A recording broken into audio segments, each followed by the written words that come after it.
that I can make a living in my life. Yeah. So, and the answer to that was I always loved mathematics, so I went to study IT.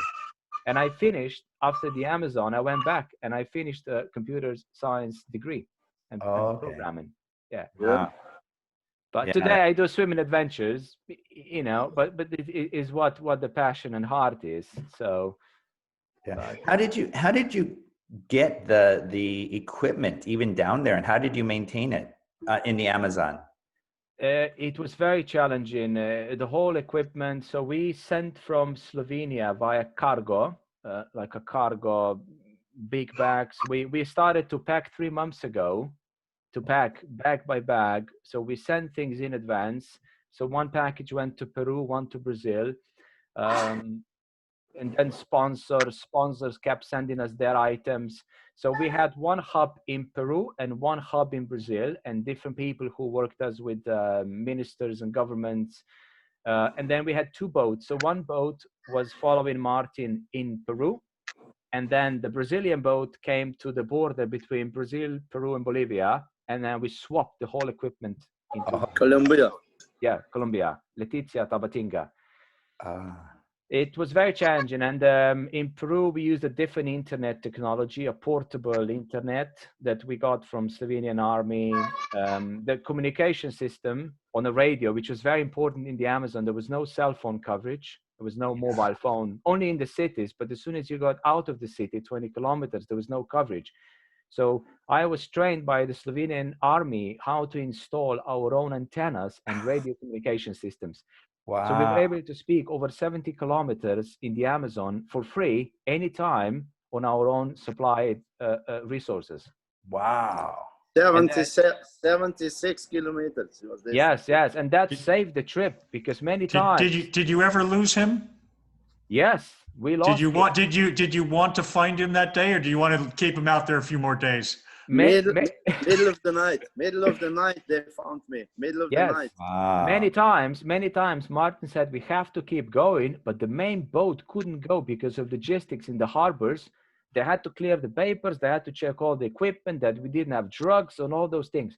So it took sometimes for 6 hours the boat to be in the harbor in the city, but he wanted to continue. So he took a small boat and 2 people.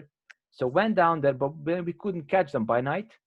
And looking for people at night in the Amazon is a mystery. Wow. And so during all this time, the equipment must have broken down, or you had to repair it. I mean, it rained. Yeah, yes. We had backups, but we had very good equipment. This isn't equipment that breaks up. We knew that there would be torrential rain. We knew that there will be floods. So we had everything doubled: computers, laptops. Like filmmakers, when they were filming already in high definition at that time, they were sending home person physically, not sending disk hard drive, but sending a person home on an airplane to go back to America, because they were afraid that they will lose the digital data on a boat. Humidity is so high. Wow. I mean, it's been a lot of improvisation, and luckily we had good boat captain Miguel Roca from Manaus, Brazil, that Martin had met before the trip several times. He worked with Jacques Cousteau, Sir Peter Blake, New Zealand. Yeah. So they were very good people. They knew what they were doing, but they were so impressed by this achievement, swimming. He was captain for him when was killed, Sir Peter Blake in Macapá. Yes. So we had security at the end, towards the last part, on a boat, basically armed people 24 hours a day, because they said, you're going to places that they will see this boat with all this equipment and antennas. They will want to stop you. Yeah, yes. They will believe you have something gone to take. And in the jungle is who is strongest survive. That's the motto. So we were aware of all this. Police, pirates, police. Use hovercrafts. Yeah, they say if pirates come to you, you call police, but you're calling pirates again, because they're all connected. Yeah. There's no point. So all you can do is you protect yourself. They won't bother you and stop you. So there's no reason to call for any help, because there's no help. Yeah. At nighttime, daytime, no. Daytime, they're not gonna attack you. because Yeah. it It was a Navy. small torpedo launcher, Steve, on the boat that was the most tricky piece of equipment. Yes. So not only is he a computer genius, he's a military Rambo. Yes. Well, yeah, but he has to be careful because when Slovenia has its next problem, they're going to call him back. He won't have a choice. Yes. It was a great school for me. It was a great challenge. I stopped going to university at that time because I'll say, look, this is a one-time event. I don't think we'll be doing the Amazon twice, even. Yeah. So we said, look, it's one time. We go, we do it. If we fail, we fail. But like I said, the hardest for us was to convince people that this will happen. Yeah. You know, you say today you're doing something, you're running, you're cycling, yes. But if you're swimming in a river that no one knows what's there, I mean, you are only a human. It's very likely that something can go wrong in a period of over 2 months. Yeah. I Ned, remember the picture of Martin with the sun hat. Remember he had the Yes, white sir. cloth sun hat. Ned, I don't know if even Martin or you know this, because his swim is, I think it was about a year before the Olympics. So the Olympics was 2005. They decided to add marathon swimming to the Olympics. Yeah. And the first event was in 2008. Yeah. Beijing. Your Amazon swim helped make marathon swimming Yes. very, very known to, so when all the reporters started to write about marathon swimming, they had Martin in mind. Yes. Yes. And so Martin, you did a very great thing for not only everybody, but specifically for marathon swimmers in the Olympics. You really helped the Thank you. understand what is marathon swimming, because it was only the English channel before then. Yeah. Yes, correct. Yeah. English channel. Yeah, I know. But Amazon River, it's nice, beautiful nature, trees, nice people, but don't be naive. You have to be ready for the worst. Really, don't risk.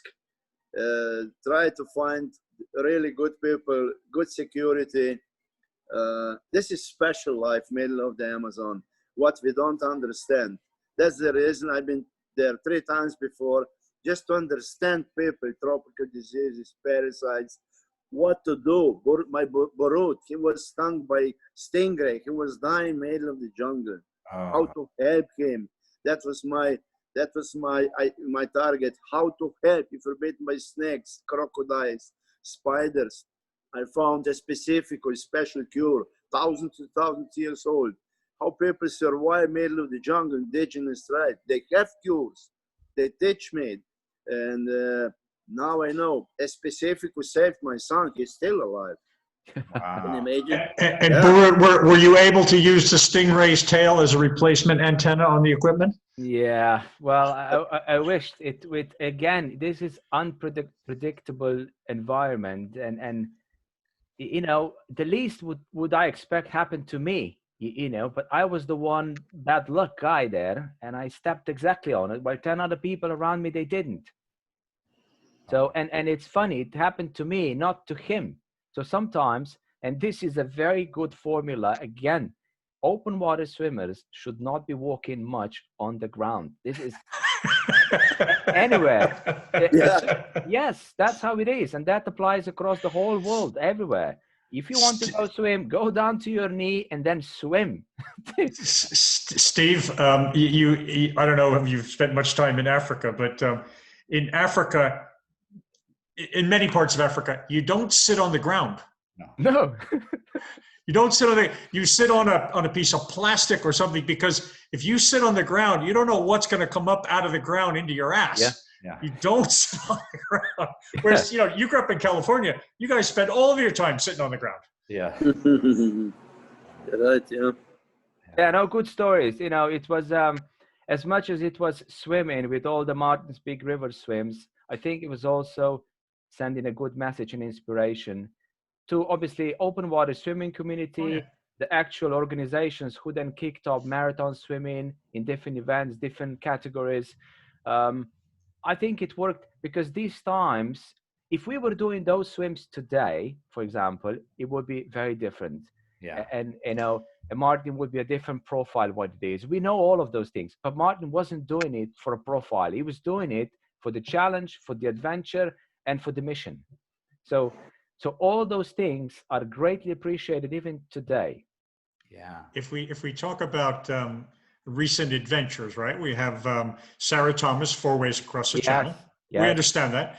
And we have Martin van der Veen from the Netherlands doing the swim in the north of Holland in the canals.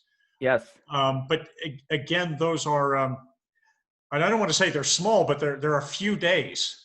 Yes, a few days. And all of the communication, as you say, you turn on your laptop, or from your phone, your video, it's on Facebook Live. I mean, it's a whole different technology. Yes, unfortunately, swimming, the longer you do it in open water, whether it's river, ocean, it requires tremendous support. Sometimes it sounds silly, but we had 30, 40, 50 people working with Martin that he was able to swim. Wow. It sounds silly, but this is what was required for him to be going day by day and making it progressing. So, and that's why, because open water swimming is difficult to present it to the large audience, that's why it's difficult to turn it into commercial enterprises behind. As you know, it's a very challenging sport, but I think it's getting more and more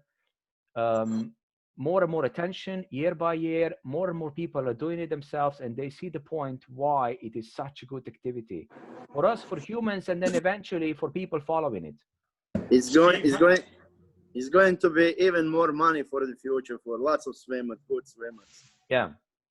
Steve, I know Diane and Nyad had a lot of people involved, but I think some of them weren't necessarily helping. What was the size of the team she needed to do those Cuba swims? She had about 40 people. Yeah. Probably you could have really wheeled down maybe to 30, but I know, you can't continue.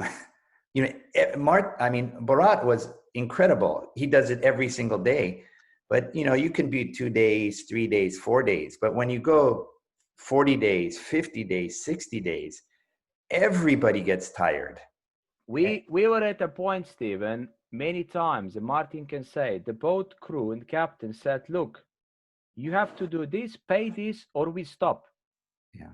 It was because it was too much danger, too much uncertainty. So we had to overcome, apart from swimming, we had to overcome all those issues. Yeah.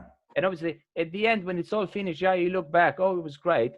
But there was no recipe or formula how you're going to follow these steps. Yeah. No. Miguel Roca said to me, Martin, I'm tired. I gotta go home for a week. I don't know if you're tired or not tired, but I am tired. I gotta go. And he was on a boat, captain. Yeah. Oh my gosh. You guys are great. You guys are really, really unbelievable.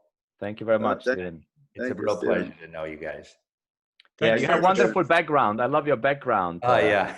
Fantastic. It's beautiful, yeah. A beautiful picture behind you, Yeah. Martin, it's so wonderful to know you. Stephen, thank you very much for the pleasure, really, Stephen. Yeah. It's like, Take care. Steve, just a quick one.